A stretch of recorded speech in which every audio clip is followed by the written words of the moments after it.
Now I'm going to introduce you to the narcissistic relationship phases. And the phases of narcissistic relationships are threefold. There's the idealization, there's the evaluation, and then the discard. And what you'll find is that narcissistic relationships are like, a tragedy that's in 3 acts, except you never auditioned for the role. We're going to discuss the first phase of narcissistic relationships, and that's the idealization phase. This phase is all about, love bombing. It's like an all-you-can-eat buffet of narcissistic flattery, attention, and it's less about, the nourishment and more about just overstuffing yourself with these affection calories. Because it feels so good. What you'll find early in the relationship is like the narcissist, it could constantly be texting you. It's just flattery, making you feel like you've won a winning lottery ticket, only to find that you might just be betting on a losing ticket. And, there's this soulmate effect that they do.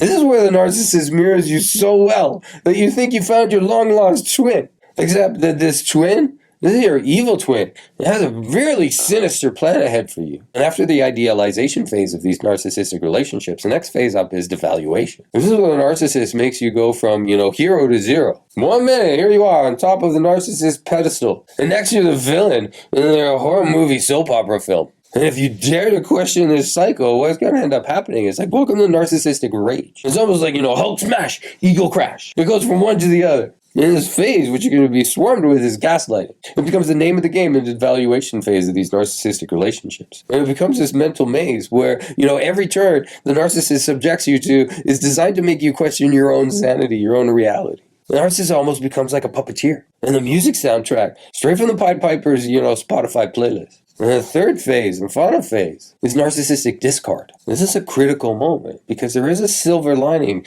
to the discard phase. It becomes this golden opportunity to exit stage left during this shift from idealization to evaluation. It's your chance to jump off of this narcissistic emotional seesaw before, you've been just catapulted into their chaos and their confusion. And be very careful. It's like you got to watch out for, as the narcissist starts to knock you off this carefully constructed pedestal that they create for you. It's like a plot twist in a narcissistic thriller movie.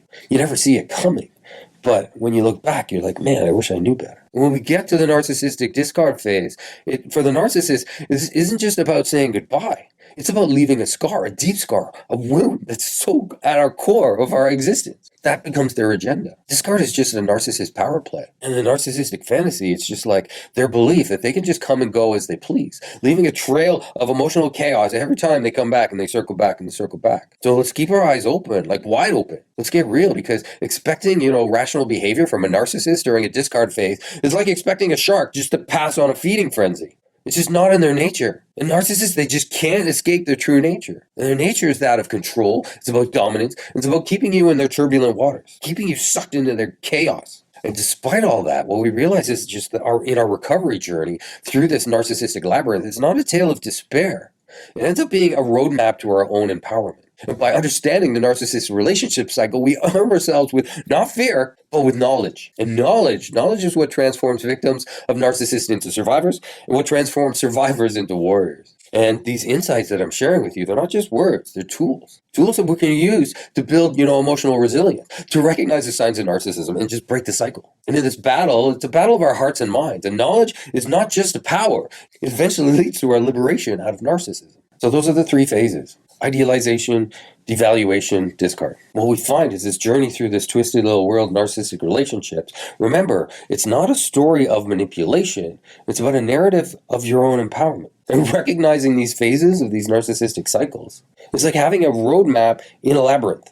And no, it doesn't actually make the journey easy. It's going to be hard. But it does give you a fighting chance of finding your way out. And each of these phases and each of these tactics that the narcissist subjects you through is a signal of not of your weakness, but of your potential strength. It's about flipping the narcissist script and taking back your control and realizing that, the real power lies not in their manipulation, but in your reaction, in your response, and the resilience that you're going to create through going through the entire process. Because what you'll find is just an unyielding spirit, a part of you that just can't be controlled or manipulated by a narcissist anymore.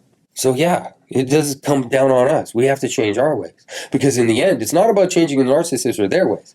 It's about you changing your perspective, about growing stronger and emerging not just as a survivor, but a warrior. Because in this battle for emotional integrity, you're not just fighting for yourself out of this narcissistic manipulation, you're lighting the way for others to follow. Because that wasn't the narcissist's first victim, and it's not going to be the second victim either. And empowerment comes with a harsh truth.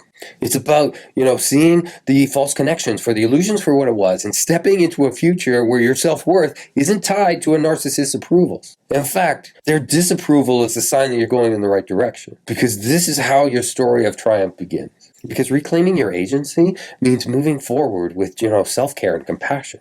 It's not about leaving the narcissist behind. It's about moving forward to a better, more healthier version of you. And in this new chapter of your life, you're not defined by what happened to you or what the narcissist did to you, but how you rose above it, how you came up from the ashes and became unstoppable. So I encourage everyone just to embrace this journey with open arms, with an open heart. It's a path that's paved with, lessons of self-love and boundaries and newfound strength. And on this path, you don't just walk it. On the other side, you learn to fly. You learn to soar. Thank you so much for watching. If you're new to my feed, my name is Miles, and I'm a hypnotherapist who specializes in the recovery of narcissism. And what I find is hypnotherapy is just a great tool for calming and focusing a traumatized mind. So if you'd like to learn more about me or my program, just click on the link in the comments or visit narcovery.com.